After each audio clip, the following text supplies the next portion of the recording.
So, what do we need to do?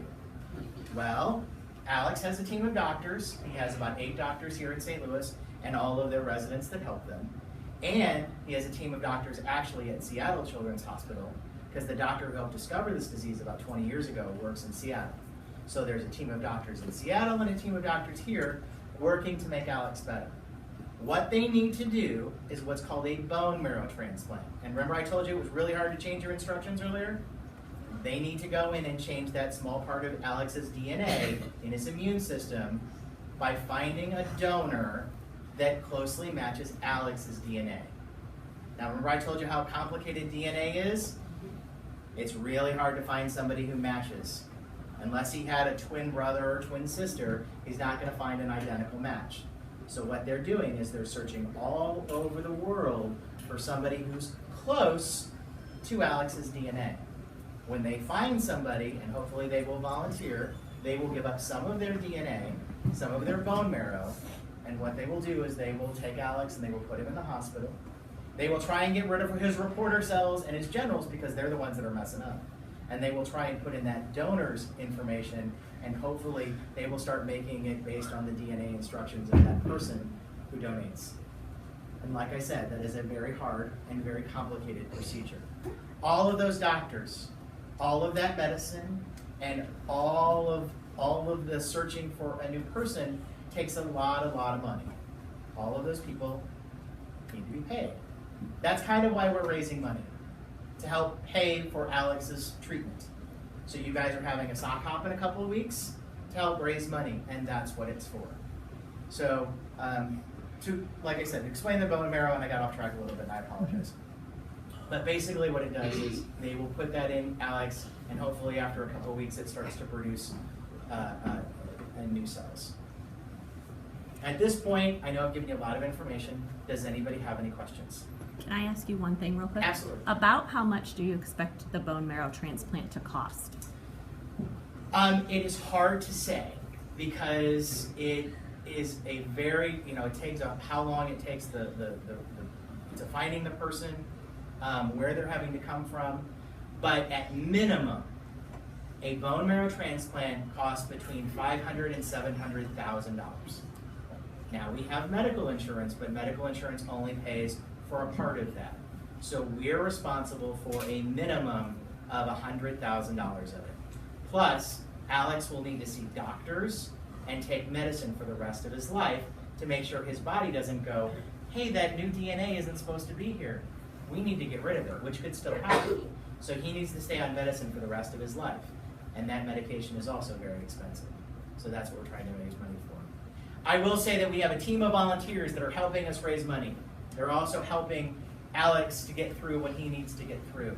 We have called it Team Alex. And I want you guys all to be on Team Alex.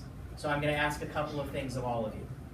First of all, I am going to ask that you now know about his disease. So if you ever hear somebody say something that you know is not true, like, hey, I heard Alex is sick, and we can get it too, you guys know that's not right, correct?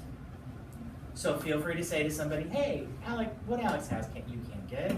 And if you don't believe me, you can go ask your teacher, or you can ask the nurse. And she'll tell you, there's no way you can get it from Alex. The second thing I would like you guys to do to be on Team Alex is, remember the story of Ronnie and how I felt bad that we weren't nicer to him, and we didn't understand, and we didn't talk to him about it? Feel free to. I want you guys to be there for Alex. I want you to be the best friends you can be. Some days he will have his good days. Some days he will have his bad days. What's up, dude? You want to come over here? Okay.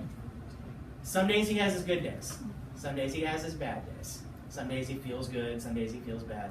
And this is a lot. Like I said, he has to go see 8 doctors. Not at the same time. He sees them at different times. So like once a month he's at the doctor's office. He gets poked by a needle all the time. It's a lot of stress. Can you imagine that you guys going through all this? It would be really, really hard. So like I said, I would like all of you to consider that. The third thing I would like you to do is something that you should do anyway, whether Alex is in your class or not. And that's to keep germs away. And the way to do that is very simple. When you go into the bathroom, what should you always do? Wash your hands. And I mean wash your hands. Don't just run them under the water and go, okay, they're clean. Actually use soap and water and rinse them off and then dry them off. If you go into music class and you touch all the instruments and you come back into class, if you can't wash your class, I know there's hand sanitizer in every classroom. Spray a little bit on your hands to get your hands clean. Once a day, have somebody at your desk get a Lysol wipe and clean off your desk. The other thing I noticed when we went on the field trip to City Hall a couple weeks ago, everybody has allergies and is coughing. And a lot of you will cough into the air or cough into your hand. You don't want to cough into your hand because what do? You touch everything. And then what does somebody else come along and do? They touch everything. And all your germs can live for up to 24 hours. Did you know that? So when you touch something, those germs stay there for a whole day. And anybody who comes along after that and touches it, so make sure and wash your hands. Use the hand sanitizer. The other thing is when you have to cough into your elbow. Don't do this. This does nothing. You have to actually cough into your elbow. And if you get something on your elbow, if you sneeze or something, you can get a Kleenex or a Lysol wipe and clean that off very easily.